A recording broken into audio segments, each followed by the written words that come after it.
अतीक अहमद को पुलिस पेशी के लिए प्रयागराज लाई जा रही है और कुछ ही देर बाद वो पहुंच भी जाएगा। लेकिन सबसे महत्वपूर्ण प्रश्न ये कि उसका बेटा असद कहां है। अतीक अहमद से जब आज तक ने ये प्रश्न पूछा तो उसने असद की जानकारी होने से इनकार कर दिया।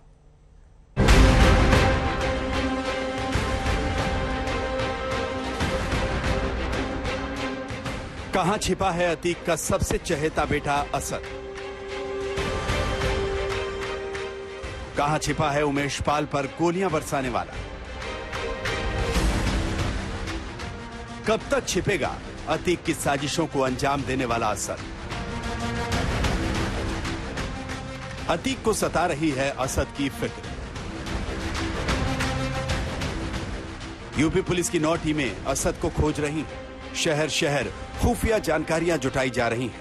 मुखबिरों के जरिए पुलिस नजर रख रही है, लेकिन शातिर असद का लुका छिपी वाला खेल जारी है। माफिया डॉन अतीक कह रहा है उसे भी नहीं पता कि उसका बेटा असद कहां है। असद कहां है? असद कहां है? असद कहां है? मैं क्या जानूं, मैं जेल में हूं। कहां है? असद उस वक्त सुर्खियों में आया जब प्रयागराज में उमेश पाल को गोलियों से भून डाला गया। सीसीटीवी में कैद इन शूटर्स में सबसे अहम नाम था असद का,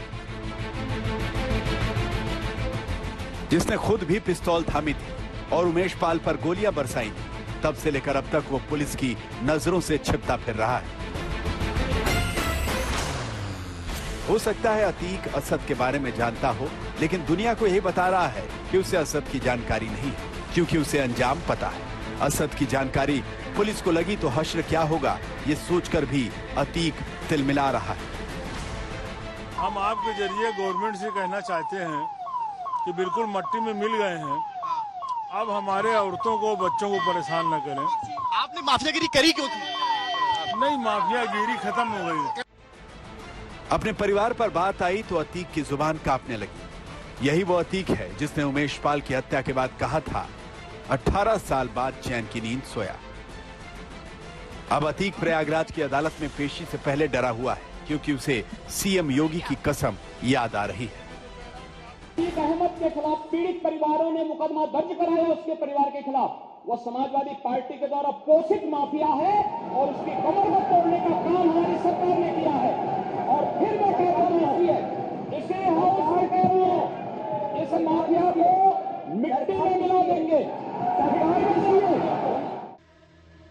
आज डरने वाले अतीक ने 24 फरवरी वाले कांड के बाद अपनी पत्नी शाइस्ता तक को भी फटकार लगा दी थी।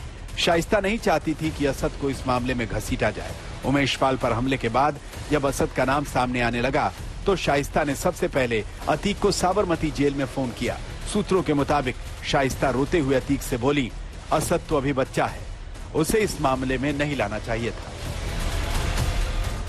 लेकिन अतीक की उम्मीदों का चिराग बन चुका था असद। उसे अपने बेटे के किए पर गुमान हो रहा था।